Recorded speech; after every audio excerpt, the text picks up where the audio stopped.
Dizem que no meio do sertão pernambucano existe um lugar esquecido chamado Candeias do Norte. Pouca gente sabe chegar lá. As estradas somem no meio da caatinga e os que moram por perto dizem que o vento muda de rumo quando sopra naquela direção. Naquele tempo, o ano era 1941, um dos mais secos que o sertão já viu.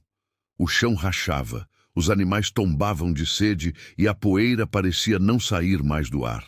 Os moradores viviam de fé e de pouco. Reza e coragem era tudo o que tinham. Mas numa madrugada de março, quando o relógio da igreja marcava 3 horas, um clarão rasgou o céu de Candeias. Quem estava dormindo acordou com a luz atravessando as janelas de taipa. Os galos cantaram fora de hora, os cachorros se esconderam e o silêncio tomou o ar por alguns segundos. Alguns acharam que era o fim do mundo. Outros correram para o terreiro, tentando entender o que viam.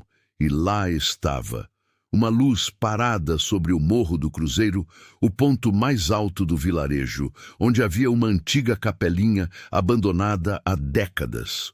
O clarão desceu devagar até sumir por trás das pedras. Dizem que se ouviu um som como um canto vindo lá de cima. Um canto bonito, mas triste, que ninguém soube repetir.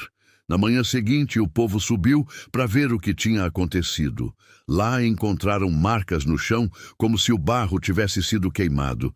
Mas não havia cheiro de fogo, nem cinza, nem fumaça. Apenas o chão escurecido e, no meio dele, 2 marcas fundas, parecendo pegadas humanas com traços de asas abertas ao redor. O padre Antônio Bezerra, homem de fé e coragem, foi chamado. Olhou o lugar, fez o sinal da cruz e mandou rezar uma missa em agradecimento. Mas por dentro, ele sentiu algo que não contou a ninguém. Uma sensação fria, como se aquela luz tivesse deixado um peso no ar. Naquela tarde, a vila inteira só falava do anjo que desceu em Candeias. E assim começou a lenda. Nos dias que seguiram, a rotina do povo mudou. Alguns diziam ver um brilho à noite no alto do morro. Outros que ouviam passos leves perto da capela, mesmo quando não havia ninguém por lá. Um menino chamado Miguelzinho, de apenas 9 anos, foi o primeiro a dizer que viu o anjo. Contou à mãe que um homem de roupa branca apareceu na beira da estrada e o chamou pelo nome. O menino dizia que os olhos dele brilhavam como o sol e que a voz era doce, mas deixava o coração apertado. A mãe, sem saber o que pensar, levou o menino até o padre. O padre perguntou o que o anjo tinha dito. Miguelzinho respondeu: ele disse que a luz não veio para iluminar, veio para lembrar. O padre ficou em silêncio. Era uma frase estranha demais para sair da boca de uma criança. Nas semanas seguintes, aconteceram coisas que deixaram o povo dividido entre a fé e o medo. Uma moça que estava doente há meses levantou da cama dizendo ter sonhado com o anjo. Um poço seco começou a brotar água limpa do nada. E uma senhora jurou ver o clarão passar sobre a casa dela e ouvir uma voz dizendo: acalme o coração, o tempo da sede acabou. A cada novo milagre, mais gente subia o morro para rezar. Velas eram deixadas nas pedras e a pequena capela foi reformada pelos próprios moradores. Mas o padre Antônio começou a notar algo estranho. As pessoas não rezavam mais para Deus, rezavam para o anjo de Candeias. E enquanto a fé crescia, o sossego da vila diminuía, os animais ficaram ariscos. As noites pareciam mais longas, e até o canto dos grilos sumiu. Quando o padre subiu o morro sozinho uma noite, jurou ver um vulto luminoso entre as pedras, que sumiu quando ele chamou pelo nome de Cristo. No dia seguinte, ele mandou fechar a capela. Mas o povo, tomado pela fé nova, ignorou o aviso. Diziam que o padre tinha inveja do milagre. E assim, Candeias começou a mudar. O tempo passou, e o brilho continuava aparecendo. Mas agora era diferente. A luz não era mais suave, era intensa e fria. Alguns moradores começaram a ter sonhos estranhos. Todos com o mesmo som, o mesmo canto que tinham ouvido na primeira noite. Um dia, o vaqueiro Severino Lopes subiu o morro para deixar flores. Não voltou. Quando o procuraram, acharam as flores queimadas, o chapéu no chão e pegadas que paravam de repente, como se ele tivesse desaparecido no ar. O medo se espalhou. As famílias começaram a se mudar. Mas havia sempre quem dissesse que abandonar o anjo era um pecado. O padre, desesperado, voltou à capela e passou a noite inteira em oração. No amanhecer, encontrou nas paredes marcas novas como inscrições feitas à unha. Pareciam letras, mas nenhuma língua conhecida. Na luz do sol, elas brilhavam levemente, como se o próprio barro respirasse.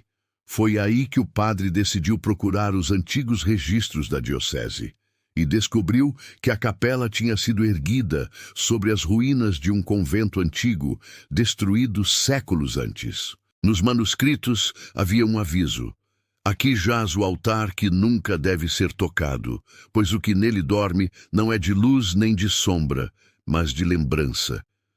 Naquela noite, a luz voltou, mais forte do que nunca. A vila inteira viu o morro brilhar como se o dia tivesse nascido antes da hora, e no meio da claridade, uma figura desceu a encosta lentamente até desaparecer no caminho principal. No dia seguinte, Miguelzinho apareceu em casa coberto de poeira e dizendo que o anjo o tinha chamado de novo. Mas os olhos do menino estavam diferentes, como se tivessem visto algo que a mente de uma criança não devia ver. Ele apenas repetia. Ele disse que o mundo esqueceu dele e que veio buscar o que é seu. O padre tentou confortar o garoto, mas já sabia. O que estava em Candeias não era um simples milagre. Era algo antigo, que acordou com o desespero do povo.